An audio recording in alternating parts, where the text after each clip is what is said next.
jangan dipakai. Jadi misalnya teman-teman udah mengalokasikan pos nih. Oke, saya misal nih, saya punya uang nih, uang sisa saya yang mau saya alokasikan misalnya 20 juta. Nanti berkembang nih jadi 25 juta. 5 jutanya gimana? Ya jangan ditarik, masukin lagi. Selama ya, ingat, selama investasinya benar. Ya, selama bukan investasi bodong. Ya, itu harus diingat ya teman-teman ya. Dan jangan tergiur dengan yang aneh-aneh, investasi yang aneh-aneh ya kan. Nah, ini bahaya nih kalau udah teman-teman udah pingin ditawarin, wah ini duit kamu ya 20 juta, nanti bulan depan bisa jadi 50 juta. Wah, ini udah tanda tanya, ini investasi apa? Nah, itu yang bener-bener teman-teman harus pikirin. Makanya dengerin banyak-banyak apa dari saya kaya ini ya, dengerin IG Live supaya apa teman-teman teredukasi. Supaya teman-teman nggak salah masuk ke dalam investasi yang aneh-aneh. Nah, ini penting. Nah, dari situ kalian akan bisa melipat gandakan duit kalian. Dan percaya teman-teman ya, entah di saham, entah di reksadana atau apapun juga, itu banyak kok story di mana duit kecil ya asal tekun berkembang jadi gede. Ya mungkin jangan compare reksadana dengan saham ya, beda ya, karena reksadana mungkin pertumbuhannya tidak sekencang saham, tapi dengan resiko yang lebih kecil tentu saja. Kalau kita bermain trading di saham ya, apalagi teman-teman main di saham-saham yang sedang volatile seperti itu ya, otomatis risknya gede. Ada chance untuk kita kehilangan duit kita. Ya, chance-nya juga lumayan besar kan. Kalau teman-teman nggak paham, bukannya cuan malah buntung, ya kan? Bukannya untung malah buntung kan. Nah, itu yang harus dimengerti. Ya, jadi pelajari semuanya itu, kemudian tentukan kita itu mau di mana posisinya ya. Seperti itu kalau dari saya. Wah, keren banget Om Ben untuk jawabannya. Jadi kalau misalnya saya coba simpulkan atau saya coba ambil intisarinya untuk yang pertanyaan barusan, bahwa tadi Om Ben bilang kalau bagaimana caranya duit kecil dari besar, cuman kerja segala macam, ya nggak bisa, harus investasi. Nah, investasi juga kita bisa memanfaatkan yang tadi Om Ben bilang, bunga berbunga, atau bahasa yang mungkin sering kita dengar adalah compound interest. Jadi ketika teman-teman berinvestasi di sebuah produk investasi, nanti dapat profitnya, kemudian profit itu diinvestasikan lagi, dan semakin lama semakin besar. Nah, terus tadi Om Ben juga sempat mention nih antara saham reksadana. Mungkin banyak teman-teman nih dari followersnya Om Ben juga pengen tahu reksadana itu seperti apa. Nah, untuk teman-temannya Om Ben atau untuk teman-teman saya kaya nih di luar sana yang sedang melihat IG Live keren kali ini, jadi gini teman-teman, misalnya kita memiliki interest untuk ke saham, tapi kita merasa bahwa kayaknya profil risiko saya tidak berani ngambil risiko itu deh. Nah, teman-teman bisa berinvestasi juga di reksadana saham. Nah, kurang lebih bedanya seperti ini teman-teman. Jadi misalnya kita membeli saham X, ketika sahamnya naik, ya saham X-nya naik, dan ketika saham X-nya turun, saham X-nya turun. Tapi di reksadana, ketika kita memilih sebuah produk reksadana saham, di dalamnya itu ada beberapa aset atau saham di sana. Jadi risiko teman-teman bisa terdiversifikasi gitu teman-teman. Jadi sebenarnya balik lagi kepada tujuan teman-teman sendiri, tujuannya apa, risiko profilnya seperti apa. Dan juga misalnya teman-teman nih, kayaknya untuk saham terlalu berisiko nih. Nah, teman-teman bisa di bawahnya itu reksadana campuran yang berisi, ada juga bonds, ada juga pasar uang, ada juga saham. Terus teman-teman merasa bahwa kayak, oh kalau campuran ada sahamnya nih, kayaknya too risky untuk kita investasi. Teman-teman bisa investasi di reksadana pendapatan tetap dan juga reksadana pasar uang. Terus mungkin teman-teman ada yang tanya, emang produknya berapa banyak gitu? Oh, tenang aja teman-teman, di saya kayak ini ada 7 MI teman-teman.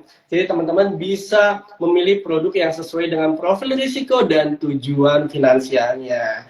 Kalau misalnya pengen tahu semua produknya, ya pantengin aja Instagram saya, kayak di follow juga sosial medianya gitu. Oke, mungkin ada beberapa pertanyaan sih sebelum kita akhiri dan mengumumkan pemenangnya. Kita ke pertanyaan berikutnya Om Ben ya. Ya. Sebentar. Ada dari SHIME, Saini, Him, AYJ. Apa yang sebenarnya dimaksud financial freedom? Uang banyak belum tentu dibilang freedom. Nah, menurut Om Ben sendiri seperti apa? Kalau ini bisa beda-beda ya tiap orang ya, tapi ini versi saya ya. buat saya apa sih yang dimaksud financial freedom? Ya jelas ya, yang namanya freedom ya, kita punya kebebasan. Tadi benar, punya uang banyak belum tentu kita punya kebebasan, ya kan? Bisa aja punya uang banyak, ya duitnya banyak sih, tapi nggak bisa liburan. Banyak kan yang begitu kan? Duitnya banyak sih, tapi nggak bisa liburan.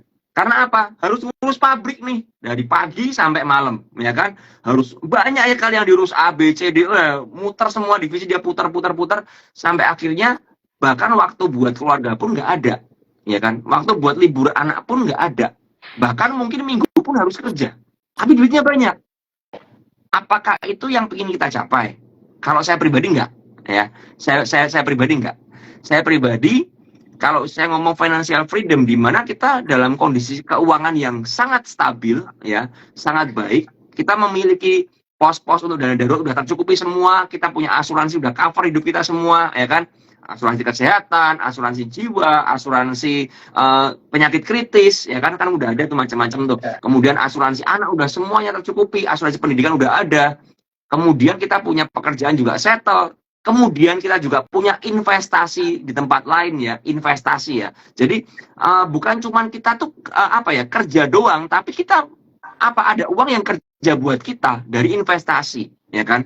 Misalnya ya investasi di reksadana, ya mungkin ada yang deposito, ada yang teman-teman ini punya aset-aset yang disewakan, punya rumah kos-kosan dan lain sebagainya, ya kan? Dimana kita punya pendapatan pasif.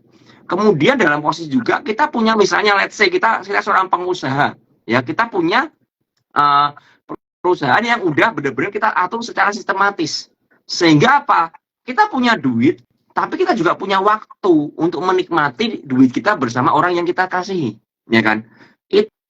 Itu yang namanya freedom, ya kan? Kita bebas, kita nggak terikat nih. Kan ada orang yang punya duit tapi terikat sama perusahaannya, ya kan? Terikat sama tokonya, nggak bisa nih toko ditinggalin karena apa? Mungkin nggak punya sistem yang baik lah. Kalian punya duit kalian itu pakai buat sistem, ya. Jangan sayang buat manajemen yang baik, buat tim manajemen, ya kan? Buat sistem misalnya punya toko ya udah dibuat dengan program yang tersistem. Jadi di situ kita bisa akhirnya apa, waktu kita itu berharga sehingga kita bisa spend waktu kita daripada kita untuk menginventaris ya gudang, seperti misalnya barang-barang store di gudang, kita udah punya orang, kita udah punya sistem sehingga waktu kita lebih efektif, kita punya waktu untuk keluarga, untuk orang lain, untuk hangout bersama temen ya kan, dan lain sebagainya, sehingga hidup kita balance. Ya, kita punya hubungan dengan keluarga bagus, hubungan dengan teman bagus, ya kan, kesehatan mental kita bagus, ya kan, kadang-kadang kalau kita kerja terus menerus jenuh kan, kita butuh refreshing kan, ya kan, kita punya kesehatan yang semuanya bagus. Nah, itu yang menurut saya definisi saya soal financial freedom. Jadi kita benar-benar duit kita ini bukan mengikat kita, tapi kita pakai duit kita ini untuk membebaskan kita dari kewajiban-kewajiban yang harus pakai duit bayarnya, ya kan? Kasarnya seperti itu. Jadi kita punya banyak duit itu bukan diikat sama duit, tapi kita bebas. Kita yang kontrol duit. Kita bukan dikontrol sama duit. Itu lebih penting banget teman-teman. Jadi dan ini nggak ngomong masalah jumlah ya, karena tiap orang punya standar hidup yang berbeda, ya kan? Ada orang yang punya mobil Innova aja udah cukup banget buat dia. Innova udah cukup nyaman buat keluarganya, ya. Semuanya udah oke, tercukupi ya, muat banyak orang, bisa liburan keluarga bareng-bareng ke puncak kemana, ya kan.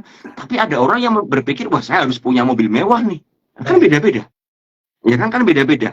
Nah ini makanya apa ya? Menurut saya poinnya adalah di mana kita bisa mengontrol uang kita untuk membuat kita hidup lebih bahagia, bukan kita dikontrol oleh uang kita, ya. Jadi itu makanya benar tuh, uang banyak belum tentu bahagia. Jadi kalau misalnya kita harus buat sistem dulu ya Om ya, maksudnya biar ya jadi bisa jadi financial freedom gitu, jadi kita bisa lebih tenang lah, kurang lebih seperti itu ya Om ya.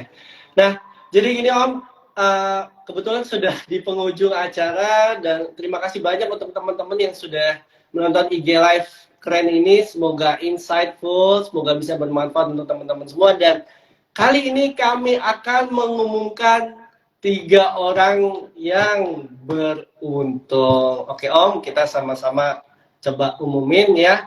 Yang pertama nih, siap-siap nih, siap-siap ya. Kira-kira siapa yang menang ya? Bikin penasaran nih.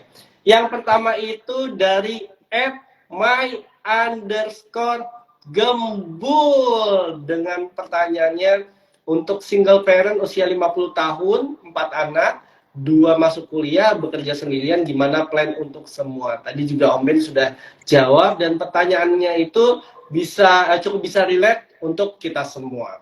Selamat untuk @my_gembul. Nah, untuk keduanya, @IINDRGUNWN, itu dengan pertanyaan, cara manajemen uang untuk lunasi utang 15 kali dari total pendapatan bulanan. Nah, untuk akun ketiga, yaitu dari @_samnidu27, bagaimana cara mengelola uang kecil menjadi besar. Itu semuanya sudah terjawab juga dari Om Ben.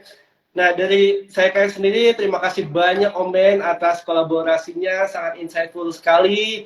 Tidak hanya bagi saya pribadi, bagi saya kaya, tapi bagi teman-teman juga sangat insightful. Semoga kita bisa terus improve, tidak hanya mencari tujuan hidup, tapi juga ya mencari tujuan finansial, ya kurang lebih gitu Om Ben ya. Terima kasih banyak Om Ben atas kolaborasinya. Mungkin Om Ben ada pesan-pesan terakhir atau tips mutakhir nih buat teman-teman nih di luar sana. Silakan Om sebelum ditutup. Apa ya? Ya menurut saya begini teman-teman, kita ini hidup memang butuh duit ya. Kita nggak bisa pungkiri kok kita hidup tuh butuh duit lah. Ya semuanya butuh duit ya. Kita bayar listrik pakai duit, nggak bisa pakai daun. Ya kan beli susu anak juga bayarnya pakai duit ya. Tapi yang mesti teman-teman ketahui adalah kita harus kontrol duit kita. Ya. Untuk apa? Supaya kita nggak terikat sama duit. Itu yang pertama. Dan jangan kita itu gara-gara kita ngejar duit ya, kita itu lupa bahwa hidup kita ini nggak cuman duit ya. Jadi benar-benar apa ya, kendalikan diri kita, karena menurut saya ya ketika kita ada di level tertentu kita nggak akan pernah merasakan yang namanya cukup ya, soal keuangan ya. Kita manusia ini nggak tahu dari awal, memang settingan pabriknya ya dirancang bahwa manusia itu tidak pernah puas dengan kondisinya. Ketika apa? Ketika dia compare dirinya dengan orang lain, ya kan? Orang lain misalnya kita punya mobil Innova, udah seneng nih. Terus teman kita datang dengan mobil Lexus misalnya. Wah, terus dia mulai memamerkan mobilnya dan lain sebagainya. Kita bisa kehilangan kebahagiaan kita. Gara-gara apa? Wah, mobil gue cuman Innova nih. Teman gue lebih sukses daripada gue, dia punya Lexus. Ya kan? Kita mulai compare. Padahal apakah itu esensi buat hidup kita? Belum tentu. Ya, belum tentu. Bener kan?